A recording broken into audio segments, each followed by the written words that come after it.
That must be Mick telling me how it went. Hello? Kristen, it's Dad. Dad, hi. I wanted to call and thank you for locating that photographer, Mick Savage. Oh, you're welcome. How did you like him? Well, frankly, I was disappointed. Disappointed? Not in the man's talent. I'm very familiar with that. But his attitude. He may have a reputation, but I personally found him arrogant. Dad, you're kidding, right? I wish I was. Anyway, I just thought you'd like to know. I'll talk to you later, honey. All right.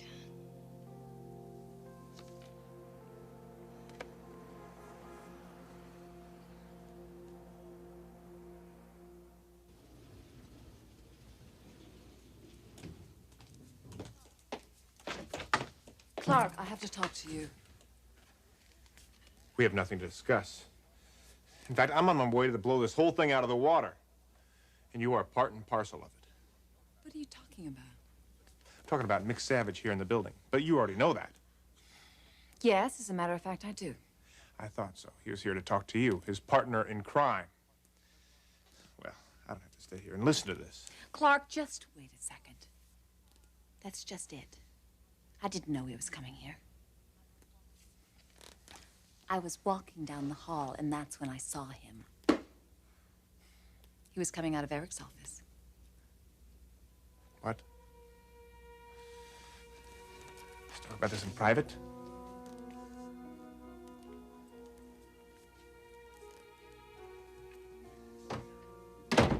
Mick was with Eric? That's right. I wonder if he spilled it to him about his relationship with Kristen. If not, I'm going to do it myself right now. Clarke, wait a minute. What do you have in mind? Oh, what? Are you worried how Eric might react to you helping bust up his daughter's marriage? No. I'm worried about you going into Eric's office and shooting off your mouth. You won't be just cutting Mick's throat. You're going to be cutting your own.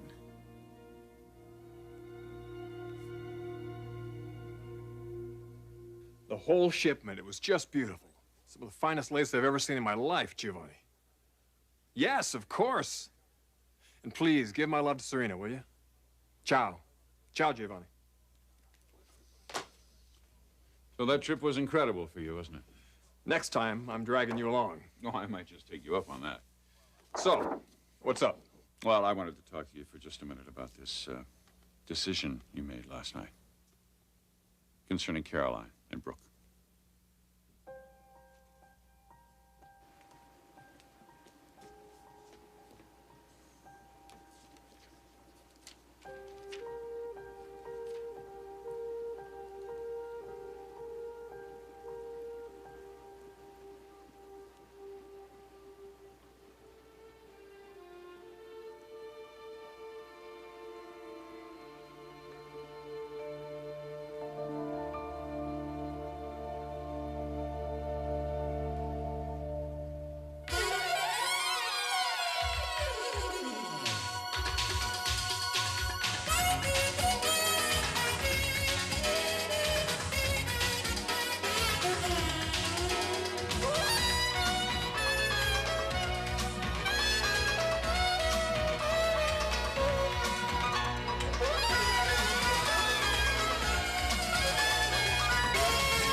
You want to talk about my decision last night?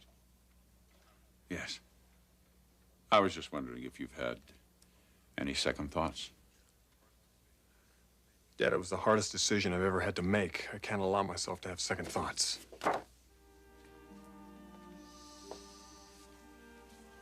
Well, it's just that it's so, it must be so painful for both of them, for Caroline and for Brooke.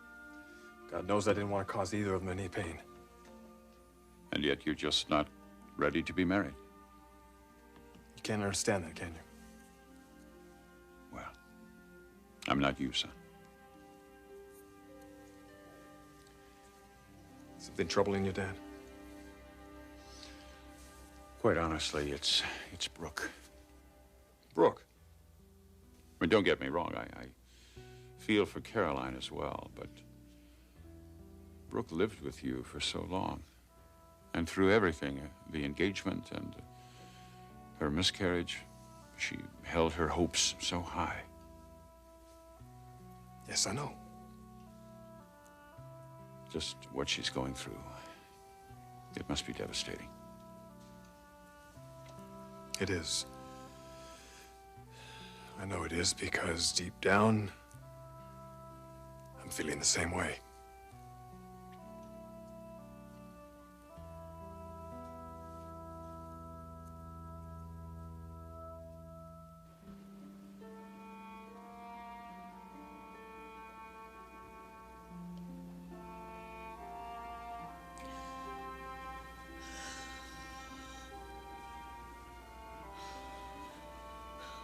What happened, Rich? What happened to us?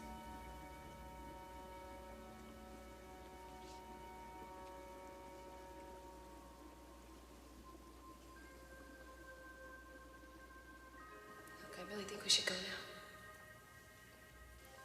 Feeling a little weak in the knees? I know I am. Rich, it's not funny. I'll be waiting in the car, okay? Logan.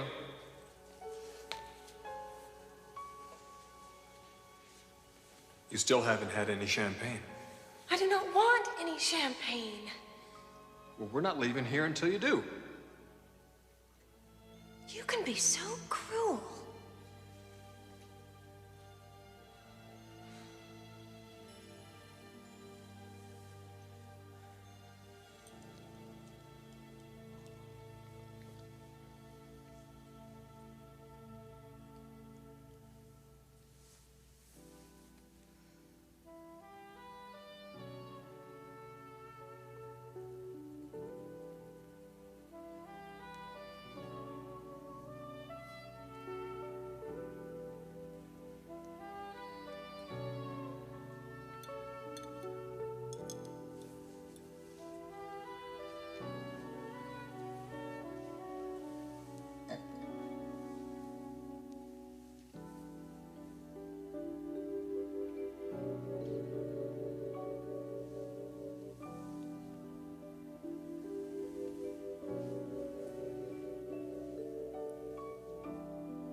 Mick, Hey, beautiful. Miss me? I've been working. Oh, good for you. Mwah. So, how did it go? Oh, I thought it went great. Really? Yeah, your father, he's a terrific guy. I really liked him. You did? Definitely. You know, most designers, they're prima donnas. You think so? No, I didn't mean you, obviously. Anyway, I think you can be real proud of me, because, I think I made a real good impression. Wrong, Mick. Very wrong.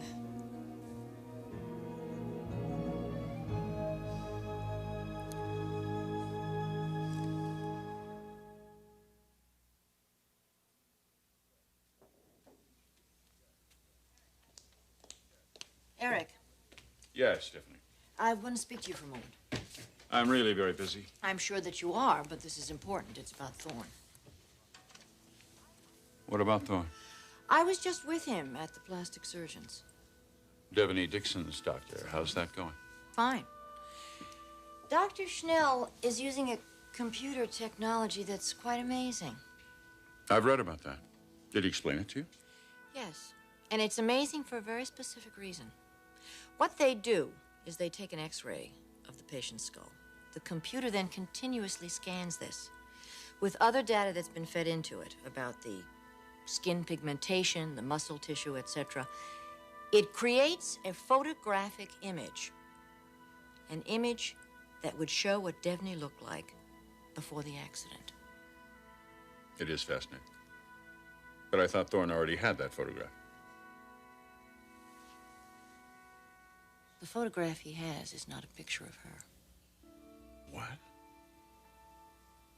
Dr. Schnell confirmed that. And why would she do that?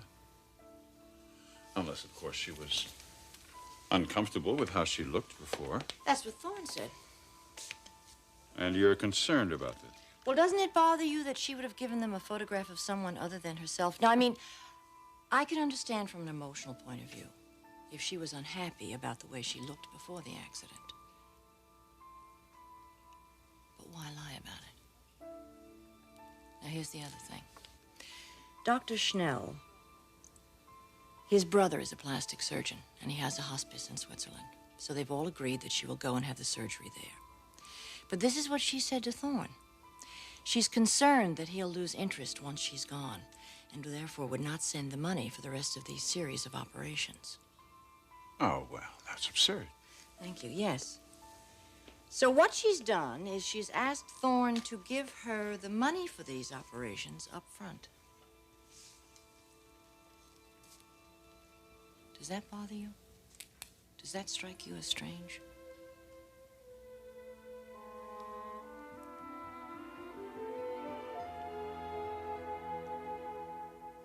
If you go into Eric's office and blow the whistle on Mick, he's only going to do the same thing to you in self-defense. He's probably in there poisoning Eric's mind on me. No, I doubt that. He had his portfolio, and I know that Eric is looking for a new photographer. He was probably interviewing him for the job. Do you think he'd have the gall to go in there, interview for a job with Eric, and not let on that he's his daughter's lover? You know Mick Savage. I can't say a damn word about it. I don't think it's a good move. Well, I'm telling you, Margo, that guy is gonna pay. Someday, somehow, he is gonna pay for what he did to me and to my marriage.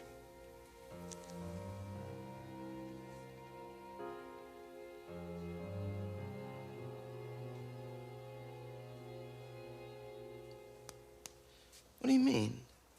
Of course the interview went well. My father called and told me what a fiasco it was. Hey, he didn't like the way I comb my hair or the way I dress, huh? Things like that don't matter to him. What matters is talent. Which I have, Chris. Talent and the ability to work together as a team, where there's no arrogance or conceit. Is that the way you describe me? Arrogant and conceited? I know you're capable of that. I don't believe this. You know, you sound like the old Chris. The first hint of trouble, you're ready to jump ship. I thought you were growing up. But you're still under Daddy's thumb. This has nothing to do with my father, nor that interview. It's about us, Mick. You're mad at me because I didn't kiss up to your old man. I'm upset with our relationship. One has nothing to do with the other. It has everything to do with it, Mick. If you intentionally blew that interview. Did you do that, Mick? Did you do that on purpose?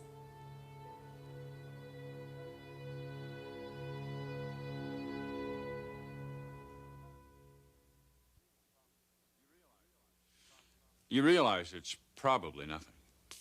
I mean, this young lady's been through a great deal of trauma. It's not at all surprising that her insecurities are showing. There's also the off chance that she really is not what she appears to be. Well, let's not borrow trouble, Stephanie. I mean, after all, aside from Thorne's investment, I can't see what other impact this would have on our family. Well, I don't know. I don't have any idea. But Schnell's computer is going to give us a photographic-like image of her in less than 48 hours. Show us exactly what she looked like before that accident. Perhaps that'll tell us something about her.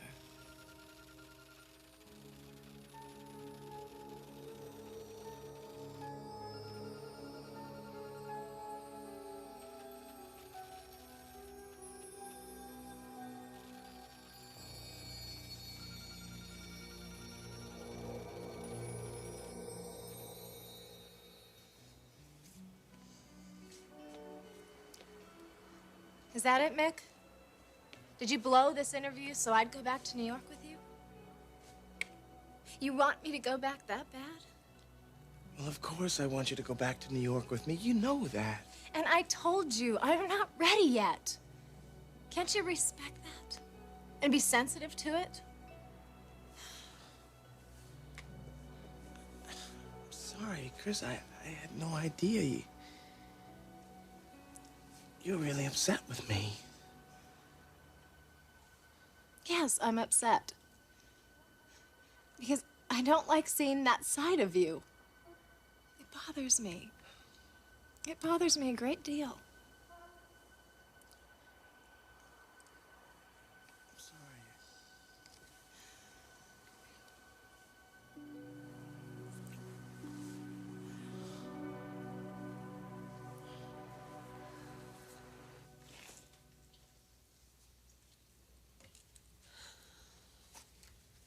Hi.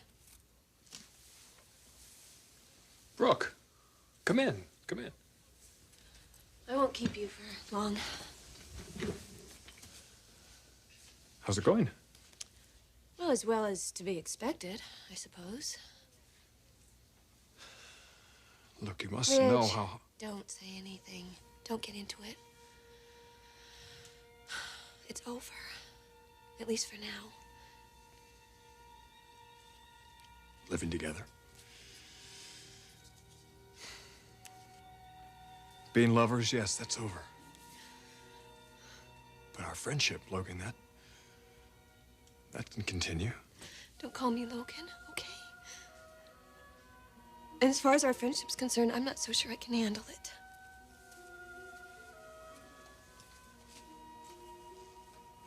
I'm sorry. Well, I'm sorry too. But that's not why I came here. I wanted to give you this. My engagement ring. For the past year, this has meant the world to me.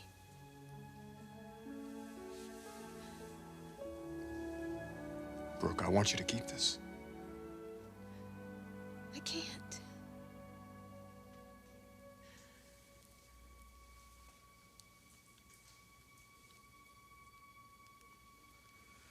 Logan, listen Ridge, to me. let me say something. I want you to know how grateful I am for the time that we've spent together. It was the most romantic and exciting time of my life. It was my dream come true. All of it. Except for the ending. But life will go on. And all this hurt and pain that I'm feeling will eventually subside.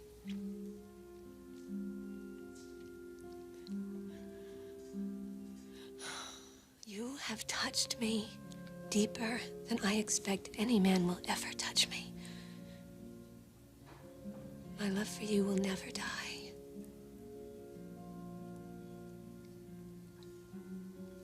I will always love you, Rich Forrester. Always.